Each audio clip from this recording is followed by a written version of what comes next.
하나님 통치가 이루어지는 사회 1절에서 3절의 말씀 보면 여호와께서 여러 민족을 멸절하시고 그 땅을 주실 때 세 구역씩 6으로 나누어서 길을 닫고 살인자를 도피하게 하라라고 말씀합니다. 1절에서 10절 말씀에는 도피성에 관해서 말씀해 주십니다. 같은 내용은 여호수아 21장에 민수기 35장에 나와 있습니다. 요당 서편에 셋 그리고 동편에 셋을 두었습니다. 누구든지 실수해서 사람을 죽이면 다시 살 수 있도록 6군데 피할 곳을 만들었습니다. 그 길은 하루길이면 갈 수 있는 길이고 표지판이 길마다 만들어져 있고 또 길을 잘 닦아 놓았습니다. 그리고 그 성문은 항상 열려 있었습니다. 그래서 누구든지 부지 중에 실수로 사람을 해하거나 했을 때 그 성으로 피하면 살 수 있도록 또 재판을 받을 수 있도록 그렇게 해 놓았습니다. 그런데 이 도피성 제도는 바로 우리 주님을 상징합니다. 주님께로 가면 안식을 얻을 수 있고 또 피난처가 되어주시고 생명을 얻을 수 있고 살 길이 되어주신다는 것입니다. 죄로 인해서 허물로 인해서 죽을 수밖에 없는 죄인이 주님 앞에 나아가면 바로 구원 얻는 길을 열어주시고 가르쳐 주십니다. 누구든지 주님 앞에 나와서 회개하면 자복하면 용서해 주시고 자유와 평안을 주십니다. 누구나 실수가 많습니다. 우리가 실수가 많아도 주님은 은혜를 주시어서 다시 일으켜 주십니다.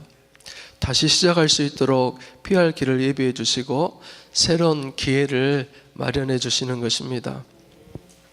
내가 위로받는 것, 또 내가 안식하는 곳, 나는 피난처가 어디인가 생각해 보시기 바랍니다. 바로 우리 주님이 저와 여러분의 피난처가 되어주시고 안식처가 되어주시고 그 주님의 은혜 안에서 쉼을 얻을 수 있기를 원합니다. 도피성은 6군데를 주었습니다. 그 중에 하나는 게데스 성입니다. 그 뜻은 거룩하다라는 그런 의미가 있습니다. 죄인을 속죄해 주시는 분은 예수님입니다. 그래서 사람은 누구나 다 죄인이지만 그분의 피로 죄속함을 받고 또 거룩해진다는 말씀입니다. 주님은 우리의 피할 바위가 되어주시고 또 피난처가 되어주십니다. 두 번째 성은 에브람에 있는 세겜이라는 성입니다. 어깨라는 그런 뜻이 있습니다. 우리의 짐을 대신 져주십니다. 그분이 나의 힘이 되어주십니다. 마태복음 11장 28절에 보면 수고하고 무거운 짐진 자들아 다 내게로 오라 내가 너희를 쉬게 하리라고 말씀 주십니다. 안식과 쉼을 주신다는 말씀이죠. 유다에는 헤브론이라는 성이 있습니다. 이 성의 뜻은 사귐이라는 그런 뜻이 있습니다. 누구하고 교제하느냐 그거는 참 중요합니다. 또 누구하고 친구를 맺느냐에 따라서 그 사람의 수준이 달라지기도 합니다. 우리 하나님은 우리를 자녀 삼아주시고 성령으로 하나님과 신령한 교제할 수 있도록 은혜를 베풀어 주셨습니다. 또 우리 가운데 막혀져 있는 죄의 문제를 해결해 주시고 또 주님의 십자가로 하나님과 우리 사이를 화목하게 해 주셨습니다. 루벤 지파에는 베셀이라는 성이 있었습니다. 그 성의 뜻은 요새라는 뜻입니다. 시편 18편 2절에 보면 여호와는 나의 반석이시시오 요새시오 건지시는 자시다 라고 말씀합니다. 누구나 다 손해볼 수 있습니다. 그러나 우리 하나님이 방패가 되어주시면 아무도 손을 대지 못합니다. 주님께서 안전을 보장해 주신다는 말씀입니다. 갓색에는 길르앗 라못이라는 성이 있었습니다. 그 성은 보좌라는 뜻이 있습니다. 하나님께서 높여주시고 들려주신다는 그런 의미가 있습니다. 내 삶을 온전하게 하셔서 빛나게 하시고 또 높은 곳으로 올려주신다는 말씀이죠. 마지막 6번째는 므낫세 골란이라는 그런 성이 있습니다. 이것은 완성이고 행복이라는 그런 뜻을 가지고 있습니다. 우리는 연약하지만 주님 나라에 가면 온전해집니다. 또 행복하게 하십니다. 그래서 어려움 당할 때, 위기 당할 때 다 그곳에서 벗어나서 생명을 보장받을 수 있고 예수 안에서 기쁨과 은혜를 누리게 하신다는 그런 의미가 있습니다. 11절에서 13절의 말씀 보면 미움을 갖고 마음에 품고 있다가 살해하는 경우가 나옵니다. 누가 나에게 못되게 미운 짓을 하는 사람이 있다면 정말 그것만큼 고달프고 속상한 일이 없을 것입니다. 그런데 또 그 사람을 용서하기가 쉽지가 않아요. 사람의 의지로는 하기 힘들어요. 성령의 은혜를 주셔야지만이 또 그를 받아들이고 용납할 수 있는 마음을 주셔야지만이 할 수가 있습니다.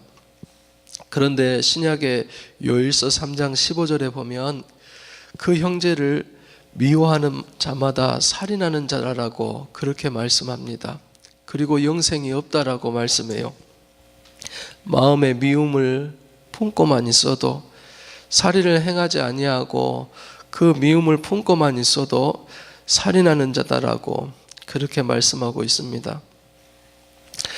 사람은 누구나 실수할 수 있습니다. 연약합니다. 그래서 우리는 하나님 앞에 늘 기도해야 됩니다. 사람을 용서할 수 있도록 또 사랑으로 품을 수 있도록 내 감정보다 미움보다 그 사람을 이해할 수 있도록 은혜 주시기를 하나님 앞에 구할 수 있어야겠습니다. 또 알면서도 부지 중에 남에게 피해를 주는 일이 없는지 우리 스스로도 돌아볼 수 있었으면 좋겠습니다. 내가 부지 중이라도 악하게 한 것이 없는지 깨닫게 해주시는 그런 은혜가 있기를 바랍니다. 그리고 우리 자녀들에게도 가르쳐야 되겠죠. 악을 멀리하고 또 생명을 존중히 여기는 그런 마음을 자녀들에게도 주시고 또 가르칠 수 있어야 되겠습니다.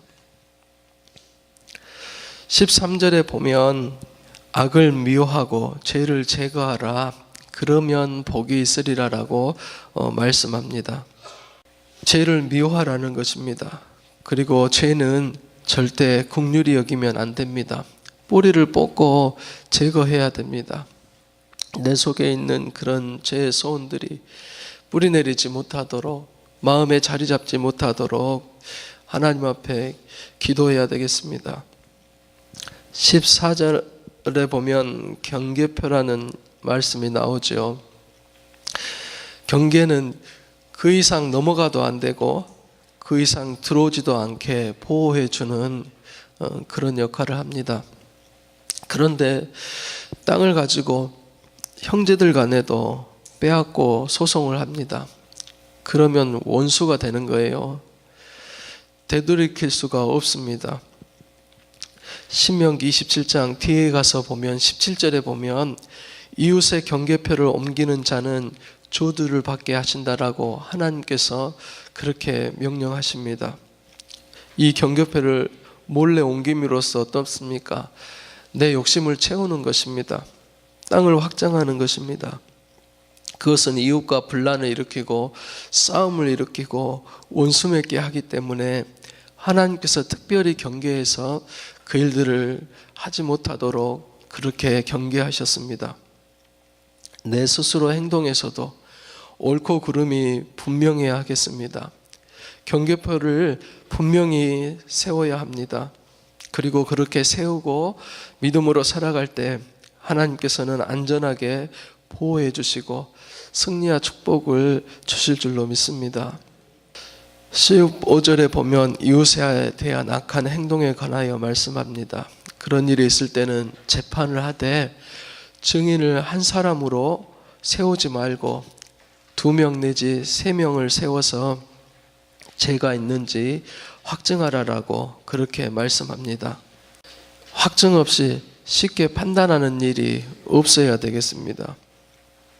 그리고 18절 이하에 보면 위증 얘기를 합니다. 거짓 증거하는 것, 없는 일을 있는 것처럼 꾸며서 거짓말을 하는 것을 말합니다. 그것을 처벌하게 합니다. 피해를 입히려고 했던 그대로 대갚아서 악을 제거하라라고 말씀합니다. 이 혀의 악을 제거하기 위함이었고 이웃과의 신뢰를 깨트리는 일이 없도록 하나님께서 그렇게 경계하시는 것입니다. 사람들과 함께 사회에서 공동체를 이루어서 살아갈 때 이런 것들, 실수에 관한 일들, 또 경계에 관한 일들, 또 재판하는 일들, 하나님의 공의로 할 수 있도록 하나님께서는 그렇게 말씀하셨고, 더불어서 생명을 존중하고 또 사회 질서를 무너뜨리는 일이 없도록 이웃과의 관계를 잘 할 수 있도록 하나님께서는 그렇게 말씀하셨습니다. 공의로운 하나님의 사회를 만들기 위해서 신명기 정신에 대해서 다시 한번 얘기하십니다. 오늘 우리도 말씀을 붙들고 기도할 때 나의 실수도 돌아보기를 바라고 또 그 실수 속에서 상처가 되지 아니하도록 상함이 없도록 또 하나님께 기도하는 우리가 될 수 있기를 바랍니다. 기도하겠습니다.